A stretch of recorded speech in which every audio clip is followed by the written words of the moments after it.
संस्थाओं द्वारा निरंतर प्रयास किया जा रहा है। कुछ लोग ऐसे भी हैं जो व्यक्तिगत रूप से आगे आकर लोगों की मदद कर रहे हैं।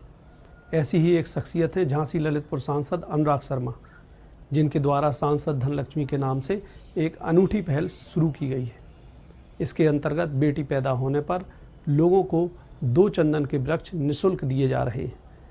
आइए देखते हैं झांसी से कृष्णकांत बांके की यह रिपोर्ट। भारत में साल 2001 की जनगणना के हिसाब से 6 साल के बच्चों का लिंगानुपात 1000 लड़कों पर 927 लड़कियों का था, जो साल 2011 की जनगणना में घटकर 918 पर आ गया।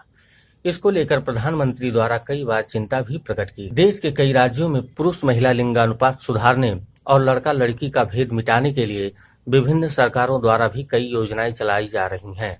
आज भी देश के कई परिवारों में बेटी को बोझ माना जाता है।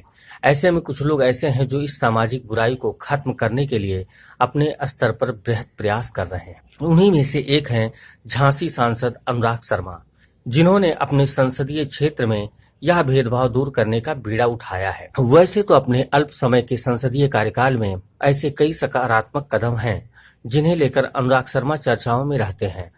इनकी ऐसी ही एक अनूठी पहल है सांसद धनलक्ष्मी योजना। अनुराग कहते हैं कि बुंदेलखंड को पिछड़ा क्षेत्र माना जाता है, जहां अधिकांश लोग मानसून आधारित कृषि पर निर्भर हैं।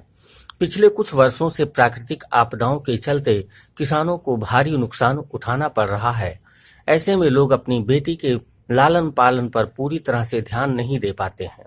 ऐसे में यह योजना इस विचार के साथ शुरू की गई कि लोग अपनी बेटी को बोझ न माने, बल्कि उसका भी पालन पोषण बेटों की तरह करें। मैंने ये सोचा कि चंदन का वृक्ष 15 साल में 16 साल में अच्छा बड़ा हो जाता और 25 साल में तो पूरा मैच्योर हो जाता।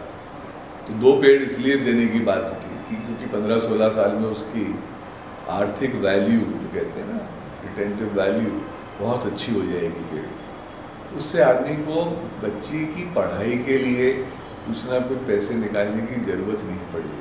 अनुराग कहते हैं कि योजना का लक्ष्य बेटियों के जन्म और उनकी शिक्षा को बढ़ावा देना है। अक्सर गरीब लोग लड़कियों की शादी और पढ़ाई को लेकर चिंतित रहते हैं कि कैसे होगी। दहेज की चिंता गरीब परिवारों के लिए एक समस्या की तरह होती है। इस वजह से परिवार उनकी पढ़ाई पर खर्च नहीं कर शादी के लिए धन जोड़ता है।